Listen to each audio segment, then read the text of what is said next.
একের পর এক দুর্ঘটনা, অব্যবস্থা এছাড়াও একাধিক অভিযোগ হামেশাই ওঠে রেলের বিরুদ্ধে।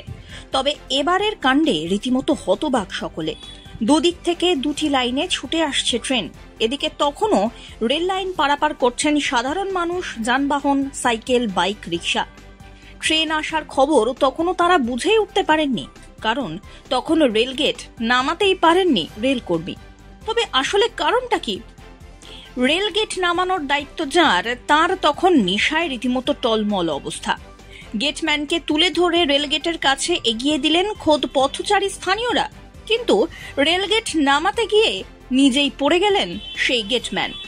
সোশ্যাল মিডিয়ায় এমনই চাঞ্চল্যকর ভিডিও ভাইরাল হয়েছে, যদিও এই ভিডিও সত্যতা যাচাই করেনি ওয়ান ইন্ডিয়া বাংলা। জানা গিয়েছে দৃশ্যটি হাওড়া তারকেশ্বর শাখার নসিবপুর স্টেশনের। নসিবপুর স্টেশনের রেলগেট দুদিক থেকেই খোলা, দুদিকে তখন দুটি যাত্রীবাহী ট্রেন দাঁড়িয়ে, কিন্তু গেট নামাতে গিয়ে ঘাম ছুটে যায় গেটম্যানের। পরে তাকে কয়েকজন ধরে তোলেন, কিন্তু গেট নামাতে গিয়ে বারবার পড়ে যাচ্ছিলেন তিনি। অনেক চেষ্টায় গেট ফেলেন বটে, কিন্তু তারপর নিজেই আছাড় খেলেন।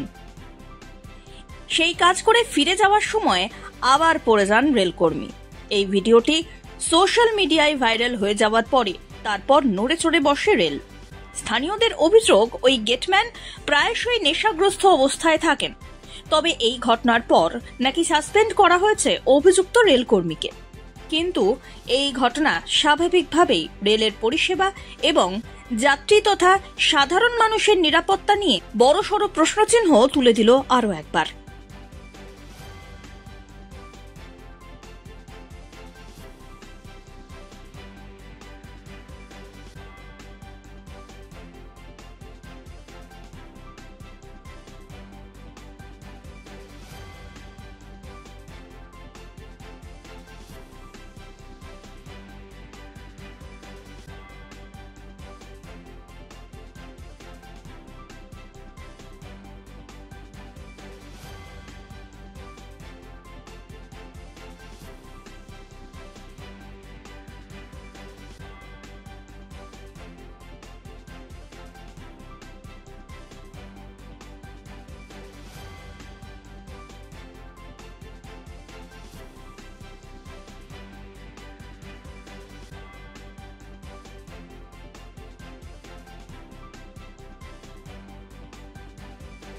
Bureau report, one India Bangla.